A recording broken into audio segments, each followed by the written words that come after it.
Welcome to the Fabric Podcast, where we explore company culture and how it scales as a company grows. Brought to you by the team at The Receptionist, a bootstrapped, Denver-based software company. Each episode of Fabric will set out to uncover unique and uncommon answers to the question, how do companies of any size create a culture and core values that employees actually live out? On this episode of the podcast, we're joined by a guest, Liane Davey.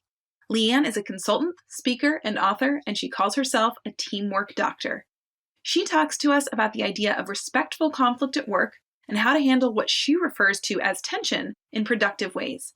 She gives really actionable tips for how to be a better communicator. And you may be surprised, but many of us are probably missing a really critical piece of effective communication. This one will be a game changer in and out of the office. Enjoy the episode.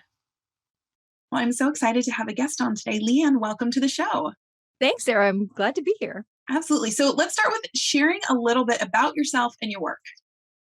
Yeah, absolutely. So people kind of call me the teamwork doctor because by background, I have a PhD in organizational psychology, and I work with executive teams on how to make happier, healthier, and productive organizations.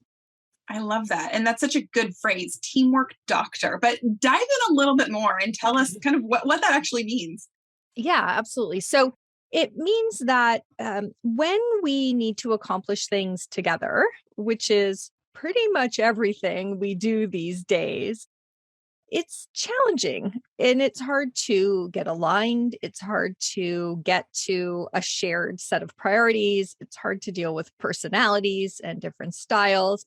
So I spend all my time helping people deal with the messy people issues. So primarily two topics.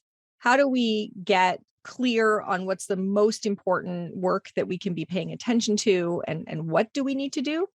And then what is the trust and the communication and the candor and the productive conflict that's going to make sure that when we know what we have to do, that we know how to do it in a way that's most effective and efficient and the least painful.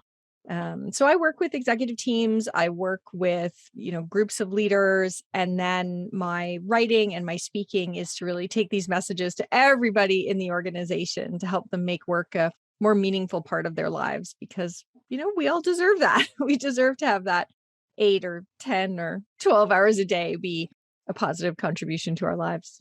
Absolutely. Now, I'm wondering, when you're brought in to be this teamwork doctor, is this more proactive or is it more reactive to situations that are happening? I have gradually over time shifted to being more and more proactive because one of the things I've learned is that once people have violated one another's trust, it can be incredibly difficult to get it back. So I still occasionally get called in to kind of wheel a team into the OR and crack them open. It does happen when they're desperately ill, code blue. But these days, more often than not, I seek out teams who are, ambitious and courageous and willing to do the hard things up front to make sure that their teams kind of stay on track. Absolutely. I think people are probably thinking, oh yeah, it would be much better to bring the doctor in before things get out of control than kind of the emergency situation. Yeah, I used to use the metaphor of like Dr. Oz, and Dr. Oz was a cardiac surgeon. And I think he probably had to see a lot of patients die on the table. And before he got really fed up and decided that he needed to have a magazine and have a show and talk about wellness. So yeah, I still do that. I'm still the team surgeon sometimes, right. But I'd much rather be the kind of doctor that helps you to stay well. Yeah. And what are some of the typical conflicts that you help with, especially in today's business landscape? I mean, a lot of people haven't even been in the same room as their coworkers in quite a while. So what are you helping with these days? Yeah, so it's interesting. So people think when they hear that that's the work that I do, that I'm going to spend a lot of time dealing with trust issues and people who are angry at one another or have thrown each other under the bus or any of those sorts of things. And while there's some of that, the vast majority of the issues that we don't do a good job resolving are the issues about alignment. So the relative, how badly we suck at setting priorities is a huge problem. we actually, I always say people are great at setting priorities. They just aren't good at deprioritizing anything. So all of a sudden you have 10 priorities. And if you have 10 priorities, you have no priorities. So one of the big challenges and issues that I spend a lot of time on is helping people to get to a much shorter list of priorities, getting people from different teams realizing that we have to share a common set of priorities as opposed to each having our own. Because it turns out that the most common source of trust issues on teams is actually that we didn't get aligned in the first place. And sometimes that's sort of big issues around alignment, like the company has 17 priorities. Sometimes it's really small things, like we have so many meetings and we tend to kind of rush out of a meeting without taking a moment to say, what did we all agree to? Who's doing what, by when, for whom? And when we rush out of a meeting without what I call sticking the landing, then if I don't do the thing you thought I was going to do, suddenly you don't trust me. But really, it was just that we were never aligned in the first place. We weren't clear on our expectations. So a lot of things that seem like trust issues are actually where communication is broken down, where we never got on the same page in the first place. So those are the kinds of issues. A little bit of just pure trust, like somebody's nasty or they get caught gossiping, but a lot of work around how do we all come to the same expectation of what we have to deliver for one another. Yeah, as you were talking about this sort of misalignment, the idea of communication came to mind for me, which I'm glad you mentioned because that seems like that can easily fall apart. So can you talk a little bit more about maybe how you're helping teams with communication specifically? Yeah. So the biggest thing is just a line from my book, The Good Fight, which is I think a lot of people think they can communicate to someone. And you hear that language a lot. Like, who are you communicating to? And it turns out that the Latin root for the word communication is the word commune or commune. And that means to make common.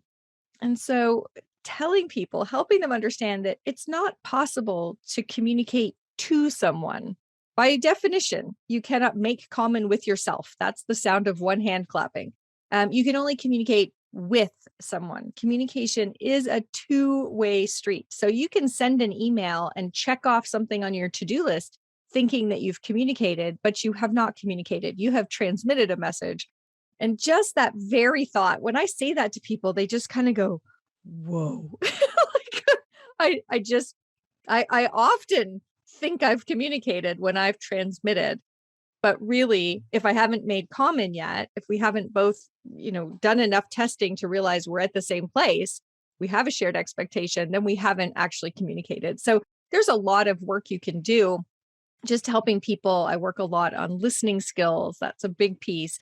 I work on some meeting hygiene around what are some techniques that we can use to stick the landings in our meetings and make sure we're getting aligned. There's a lot of techniques once you get there, but the biggest thing is just kind of blowing people's brains with this idea that you cannot communicate alone. It's not possible. Yeah, I love that. I think everything starts with building awareness, right? Before you can make change. And I think you've probably brought some awareness to maybe where some of the challenges start. So I'm glad. Yeah. Now, one of the topics I wanted to talk about today is this idea of conflict. And I think conflict also relates to communication. And people tend to shy away from conflict in any scenario, but I think especially in work. So can you talk to us about the concept of respectful conflict at work? Yeah. So conflict is inevitable at work. Conflict is part of the job at work. And the reason is that conflict is just the struggle between incompatible and opposing needs and wishes and demands. And most of us have 10 of those before 10 a.m. There are just things we're all trying to accomplish with too few resources, too little time. And that means we have to make trade-offs. That means we have to, look at a plan and spot a gap or a risk or an assumption in the plan. We have to tell somebody that their presentation isn't kind of landing as well as they thought it was. So conflict is a given in organizations. So the first thing we have to do is just realize that it's a given and it's important. The second thing we have to do is start to frame up our conflict in terms of what's the benefit of the conflict. And I do that by helping people understand that if we're getting paid, there's a job we're there to do. There's probably expertise and experience we're being paid to bring to the table. There's probably a unique set of stakeholders we represent that are maybe different than our colleagues sitting around the table. And because of that, there are tensions that we're obliged to put on our conversations. So I really default to using that word. I love the word tension as the definition of healthy conflict because tension stretches us. It makes things bigger, and that's a really great thing. But the unhealthy, disrespectful kind of conflict I refer to as friction. And that's the kind of conflict that wears us down. And it may wear us down because we're not listening to one another, or the issue becomes personal, or somebody's using all sorts of judgment and there's nothing tangible or objective that you can do to make it better. So conflict, first idea, conflict is inevitable. It's non-negotiable. It's just a given. It's how organizations work. It's not a bad thing. But if we're going to keep conflict productive, we want to make sure that we're bringing issues to the table as tensions, as ways that our expertise or our stakeholders need us to think differently than how others are thinking about the problem. We need to be really careful to avoid that friction where we don't listen, we don't change our perspective based on what the other person is saying. We just kind of dig in. That's the worst. Yeah, I found myself nodding a lot, and I bet our listeners did too, like, oh yeah, that makes sense. Can you share a tip or two for how to stay in that tension or how to handle the tension in the respectful way and make it productive and not falling into the friction category that you talked about? Yeah, one way is just to call it. So if somebody's stating something like maybe you're the sales guy and you're interacting with an operations person, those two functions are supposed to be in tension. I always say, if you find an organization where sales and operations aren't in tension, sell your shares because that business is going nowhere. So if I'm the salesperson, I know that my job is to really fight for a differentiated product, something that's going to really work for my specific customer. I don't want that off the shelf thing. I really want to fight to make our products flexible and our solutions work and tailor them. But as the operations person is speaking, they have a completely opposite perspective. They actually wish it was the exact same solution for every customer because then it could be more standardized, more efficient, right?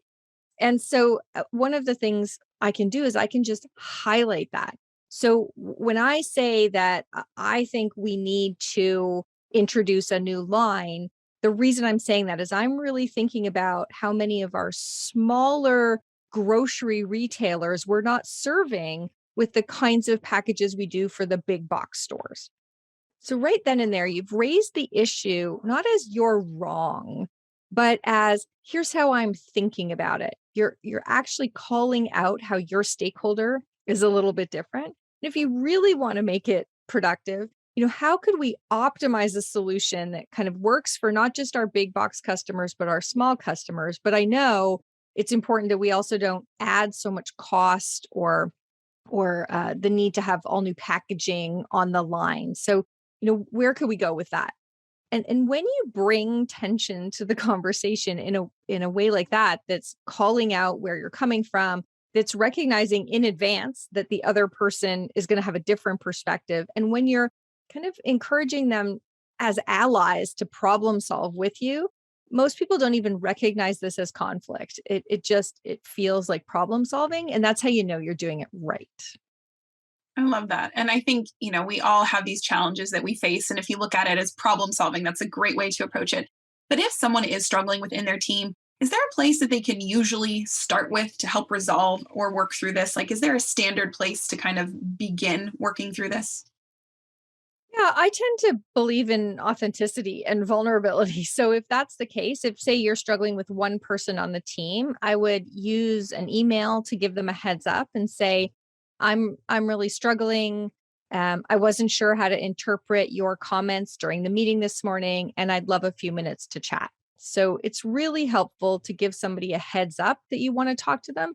Otherwise, if you just sort of pop by their desk or jump into a Zoom call and say, like, that was really inappropriate what you said this morning, they're going to feel ambushed. Right. And as humans, we know that when we feel ambushed, we get that fight, flight, or freeze response, none of which is going to be constructive. So a quick heads up email that allows the person to go, oh, I thought this morning's conversation was totally fine, or I wonder what they're thinking about, or maybe just let me check in with one other person about how my comments landed in case I was off base. So a heads up is really great. And then just starting with vulnerability. So I would often say things like, so in the meeting this morning, when I was presenting and you turned off your camera, I started telling myself all sorts of stories about how you weren't interested or how you didn't like this work. And I thought before I turned that into a full novel that I should give you a call, just find out what was actually going on. So just something simple like that. And things can be hurtful and we can still approach them in a way that just with our tone and our body, like you heard in how I said that Yeah. it was okay. It's okay. I was hurt. I take responsibility for that. I would actually like to know what was really going on. So we can have these conversations being vulnerable, but being vulnerable in a way where you take accountability for, I want to know what was going on. If there's something I need to do differently, I want to know that.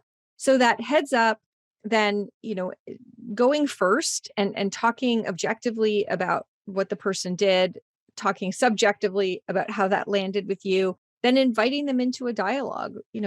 How are you thinking about my presentation? What was going on for you? And if the answer is, oh my goodness, my dog had just gone to town on a pillow right behind me. And I had to turn off the camera because I didn't want anyone to see. Then all of a sudden you realize the story you were telling yourself was kooky. Or they may say, I really don't agree with you. I'm thinking about this from the operations perspective. When you started talking about all different packaging, all I could think about was how many more lines we were going to need, how much that was going to cost, how it would increase our scrap. And maybe you get that there actually was something beneath that. And you could say something even like, you know what, I'm glad you're saying that now. How could we get that on the table in the meeting, or so those sorts of things. So A, heads up, B, objective about them and subjective about you. And then finally, open it up, make it clear that you're actually looking to understand their truth, not just to share your truth. So that can really create a much different breakthrough conversation if you're struggling with somebody. Yeah, that was a great example, and then really clarity on how people can move forward with that information. So before we finish up today, you have a book. Tell us a little bit about what people will find in that book and why they want to read it. Yeah. So I have a book called The Good Fight. Use productive conflict to get your team and your organization back on track. And it's really two books, or it's for two people. So I always say it's the fight book for people who, like me, are really conflict avoidant. I wrote the book because I needed to learn the lessons of why conflict is important. So I say that book is a book that teaches people like me that some things are worth fighting for.